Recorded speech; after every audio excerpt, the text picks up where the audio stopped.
Alright, good evening everybody and welcome to our first flying lap for the 2021.2 season in the SimRaceSA Legends series. We are, of course, in the wonderful little Mini Cooper S's, and we are at Goodwood for the first track of the season. Now, this corner might be the chicane might be the last corner of the lap, but it's consider it the first corner of your actual flying lap because it's so critical to get an incredibly quick start onto this lap. It can cost you easily 2/10 if you're not careful. Through Madgwick, just feathering the throttle. See how we're not braking, but we're trying to keep the car tight through here, but also carry as much speed as we possibly can, running it very slightly out to the outside.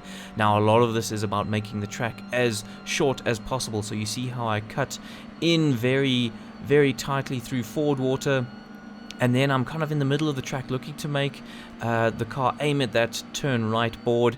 And as I do, again, off the throttle just a little bit to get us turned in. Still keep it in fourth gear for St. Mary's and carry the speed through St. Mary's. You're a bit slower in, but you carry an awful lot more speed on the way out. Down to third gear at the 50 and turn through Levant and get on the power as early as you possibly can, carrying that speed once again. Make sure you get your gear changes absolutely spot on, otherwise it will cost you heavily. Down the Levant straight, and this is where we just sort of sit and wait and decide what we're going to do for the last couple of corners. Okay, so we're going to look for the 50 board, start to brake gently into third, cut that narrow, and then get on the power as early as we can and out of Woodcut. Don't change to fourth, and then brake a little bit early for the chicane. Really throw the car through the chicane.